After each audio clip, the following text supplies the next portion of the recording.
Welcome to Canadian Innovators, the show that celebrates innovation, entrepreneurs, and the Canadian spirit.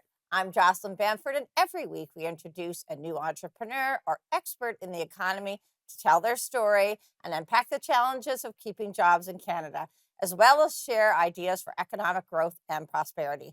Today on the program, we are going to discuss the resource sector in Canada and what is preventing us from realizing our potential and prosperity as a country.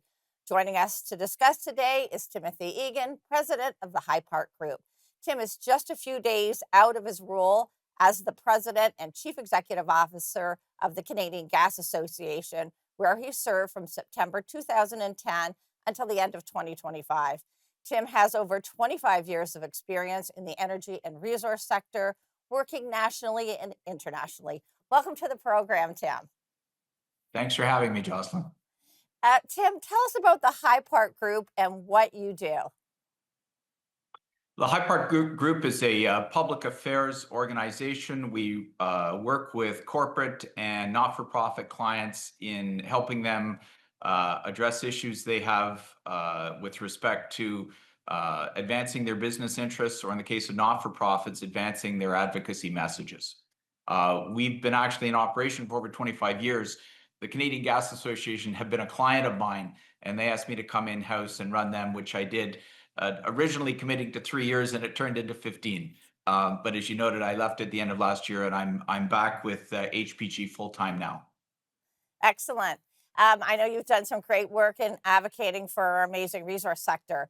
Let's discuss the situation in Venezuela. It's the topic of the day. The U.S. military removed the dictator, Nicolas Maduro, from power in Venezuela just a few days ago. Many Canadians are reflecting on its impact. How do you think this will affect our Canadian resource sector? Well, early days, as you noted, this just happened a couple of days ago, and as is always the case with the U.S. government, you've got to pretty much stay on Twitter to stay abreast of how quickly things are changing. There were a series of interviews yesterday that have shed further light on what's going on. But I think the fundamental message for the Canadian resource sector out of all of this is that the U.S. President Donald Trump is serious when he says he wants to make energy more affordable. He's serious when he says that energy markets should be open and free, and that the U.S. intends to pursue energy dominance. And I think given how important Venezuela is to global energy markets, largest energy reserves in the world in Venezuela that have been hamstrung by the Maduro dictatorship and previously the Chavez dictatorship, so for roughly a quarter century. The prospect now exists that this could become a very open, competitive market and could contribute significantly to global oil supply.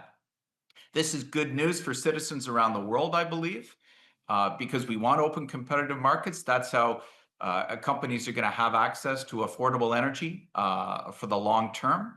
And so in principle, for the world as a whole, I think this is a good development. For the Canadian resource sector, as I say, it signals that Mr. Trump is serious about the things he says. And I think we should be thinking very carefully about how we are keeping our own energy markets and broader resource markets competitive. So, Tim, you just left a position as the president of the Gas Association of Canada. Given your time there, what can you tell us about Canada's position in the global LNG market? Well, and it relates back to the question you just asked about the situation in Venezuela. Canada's a significant player in oil and gas markets globally. I've been working on the gas side, as you noted, for the last 15 years. We have been waiting for a long time to have a significant LNG export facility in place.